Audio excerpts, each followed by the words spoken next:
Phone చేస్తాడు లోకేష్ గారు ఎవరో బెయిలిచ్చి పంపించేస్తారు. సింపుల్ బెయిలిచ్చి పోలీస్ స్టేషన్ బెయిలిచ్చి పంపిస్తారు, కోర్టులో కూడా పట్టించారు. చట్టాన్ని కాపాడటం కుదురుద్దా ఇలా అయితే? ఈ రాష్ట్రంలో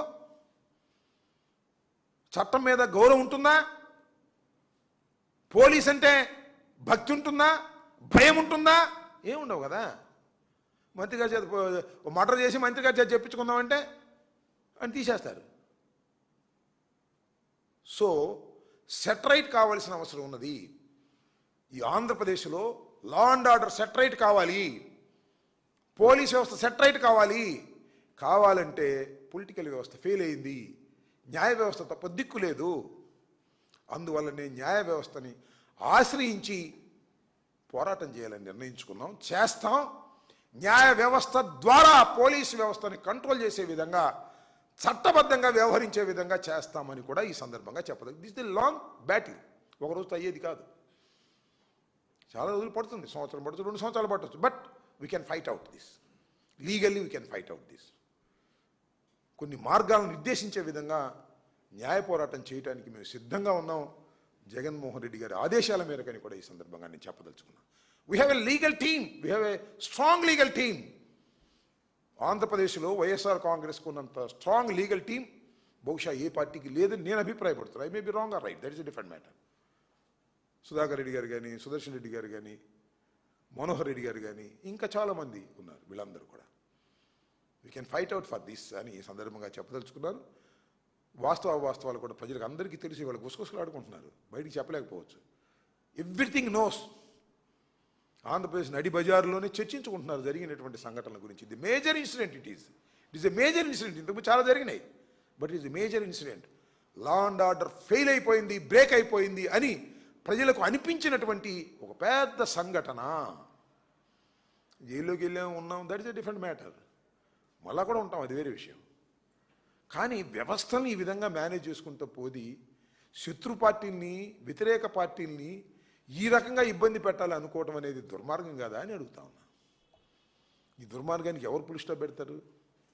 మేము అధికారంలోకి వచ్చానా పులి స్టాప్ పెట్టాలి, లేకపోతే న్యాయస్థానాల ద్వారా అయినా పులి స్టాప్ పెట్టించాలి. ప్రస్తుతం అధికారంలోకి వచ్చే అవకాశం లేదు కాబట్టి ఇంక 3 సంవత్సరాల దాకా న్యాయ వ్యవస్థ ద్వారా ఫైట్ చేయాలని నిర్ణయించుకున్నాం. Okay,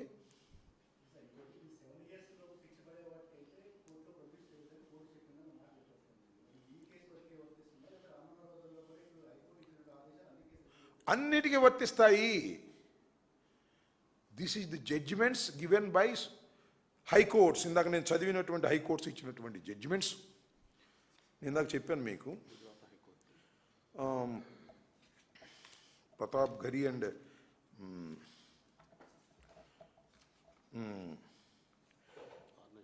అర్నీష్ Kumar versus state of Bihar, అలాగే ప్రతాప్ గది వర్సెస్ స్టేట్ ఆఫ్ గుజరాత్. ఈ 2 కేసులు ఫాలో అవుతున్నారు. Throughout the India is following.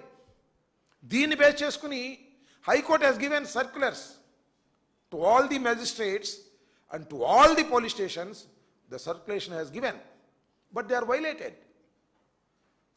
Violate చేసినప్పుడు ఏం చేయాలి? కంటెంప్ట్ ఆఫ్ కోర్టుకి వెళ్ళాం. అదే జరుగుతుంది వాళ్ళ.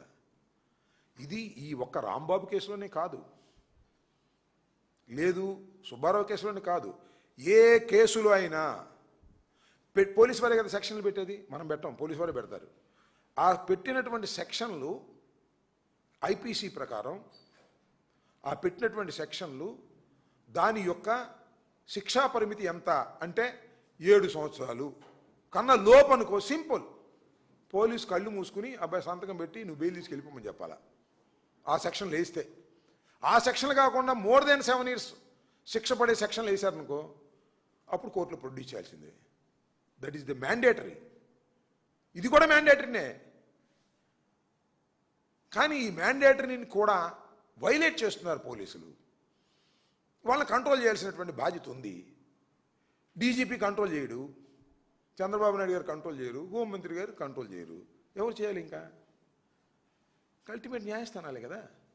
అందువల్లే న్యాయస్థానాలకు వెళ్ళవలసిన అనివార్యమైన పరిస్థితి వచ్చిందని ఈ సందర్భంగా చెప్పదలుచుకున్నాను. ఓకే,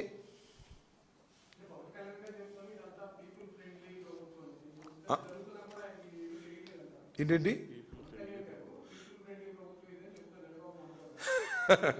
ఇప్పుడు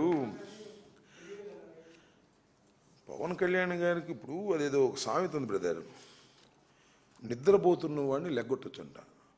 నిద్రపోతున్నట్టుగా నటించేవాడిని మనం ఏం లెగ్గొడతాం?